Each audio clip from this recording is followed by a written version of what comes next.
Hey everybody, Joe with Just Jeep It. How you doing? Got a quick video today. We're going to go through the Chrysler 8 1/4 shock mounts. So XJs came with a whole bunch of different rears. Dana 44, if you're lucky enough to have one of those, awesome. Dana 35, sorry. And the Chrysler 8 1/4. And different spline counts for different years, but this one came out of a 99 XJ, so it has the 29 splines.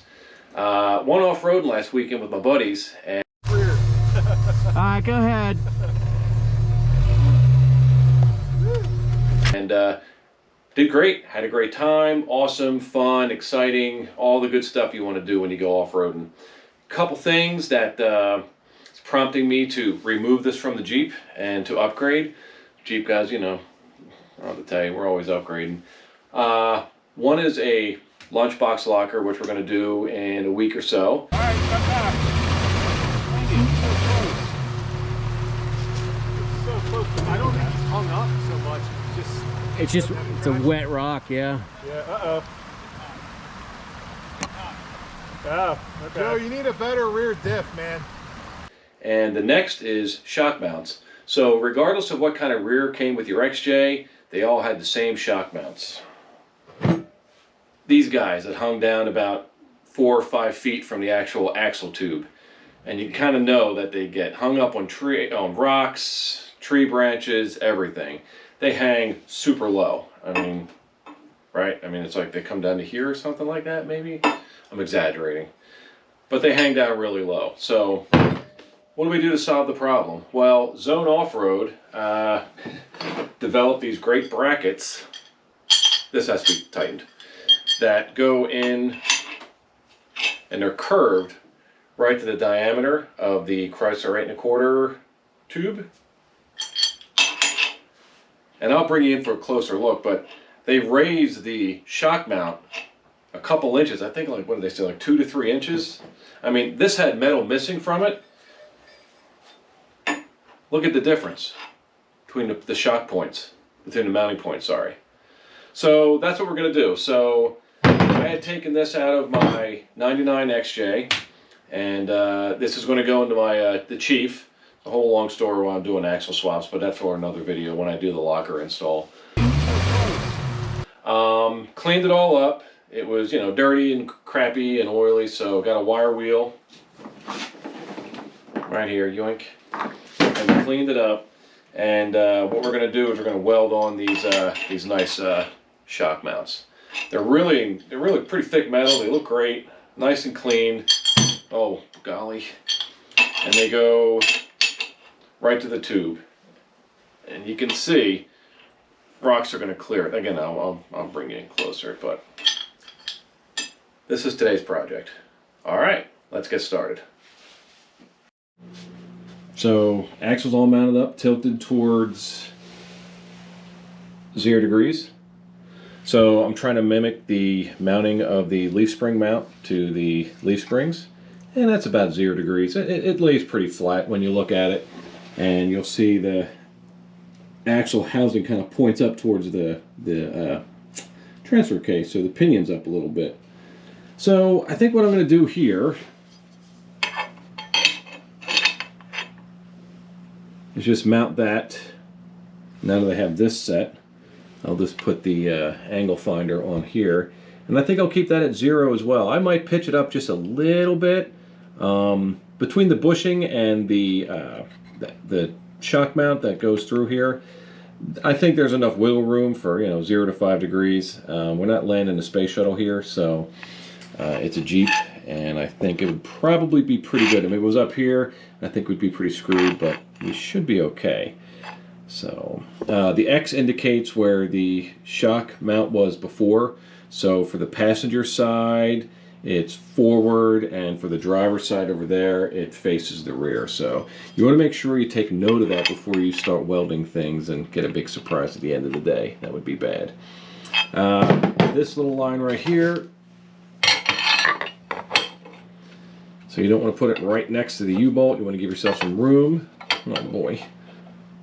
So that line goes to U-bolt, and I'm just going to kind of mount it. I think it's like 7 inches from the mounting plate, 7 inches from here over to this line. Oh, and then Jordan, one of my buddies, gave me a great idea of boxing in this with some plate. So the beautiful part of doing this kind of fabrication work off the Jeep is that I can tack this in, burn it in, and then I can roll this axle right on its backside and get a piece of plate and just stiffen that up. I think it's a great idea. It strengthens it. Plus, also, if you have a rock that hits here, you won't bend the actual shock mount itself. If it's all boxed in, they'll give it a whole bunch of strength. And you'd want to drill a spot to make sure it doesn't just collect dirt and mud and water and stuff like that. But that's kind of the design. 0 degrees there. We'll kind of set this to 0, tack it in, and see how it goes. One of the things you want to keep in mind when you're welding to cast iron or cast steel or whatever this is. It's cast, not aluminum. It's steel. Is you want to heat it up first. So we have a great Eastwood welder. Great if it would be 240 amps, but it's 120. Just crank up the heat and the speed, and you should be good to go. But that's the plan. Okay, so now we're at the point where we're going to start cleaning up the axle tube and the bracket. We're going to take a flap disc and we're going to take a flap disc and clean off the surfaces. But first, lots of safety equipment. And you got to keep those hands nice and dainty. All right, let's get suited up.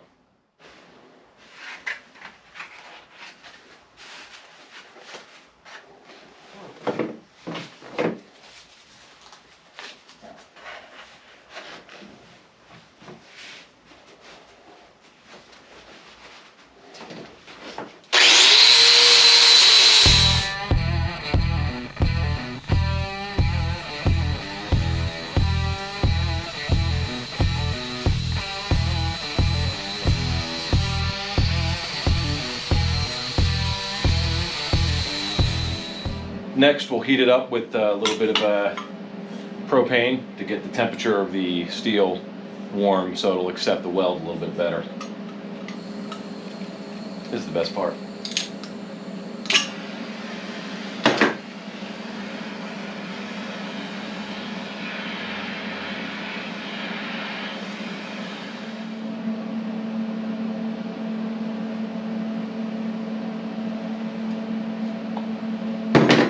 All right, I got my angle all set up. Let's tack it in.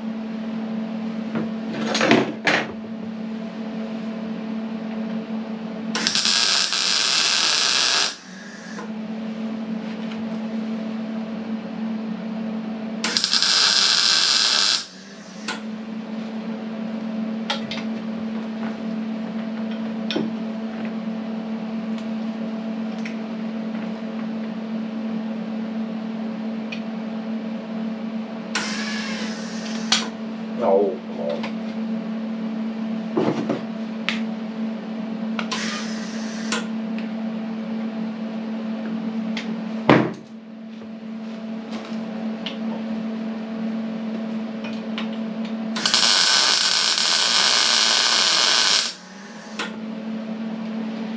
You want to go opposite sides so you don't deform the metal. Let it cool off a little bit, and then you can do your finish welding once you test your angles and everything else. But that's about it. I'm gonna go finish weld this and bring you back.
Okay, now that we got the bracket welded, we'll go ahead and fabricate the little bottom plate.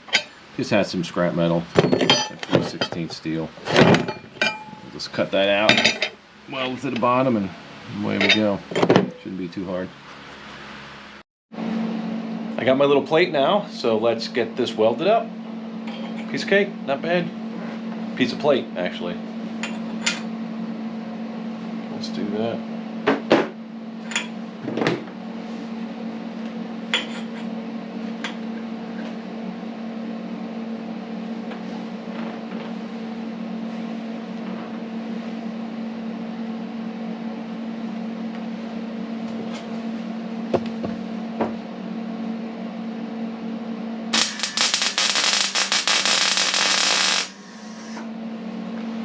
Tacked into place.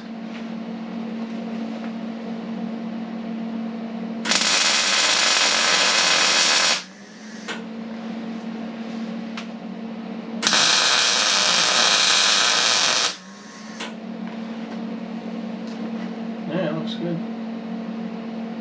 Ain't going anywhere. Alright, let's finish this up.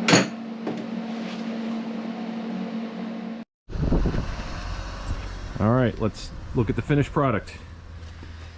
Oh, she's beautiful. Quick project for today. Hopefully this helps somebody. I think the idea of raising the shock mounts is an awesome idea. Thank you to Zone Off-Road for making a cool product. Take a look at the difference between A and B, right? It's pretty crazy to think about. That's how low those things sit. But there she is. Quick project. Jordan, thanks for the bottom plate idea. Very, very cool idea. That'll strengthen it up and give those rocks something to kind of slide on instead of getting all tucked up under here and stuff. So hopefully with this being 3 inches higher than stock, I won't need to worry about this hitting rock. So we're good to go. Plenty of room to put the bolt in too. Good access. And I was going to drill a hole in the bottom, but you can see here there's a little access point for rocks and mud and water and everything. So I think I'll just leave that there like that, so that shouldn't be too bad. Well, that about wraps it up. If you have any questions or whatever, just leave them in the comment box below and I'll get back to you. But I hope you enjoyed the video. I hope this helps somebody. And take care of yourselves, take care of your Jeeps, and we'll catch you on the next video. Take care. Bye.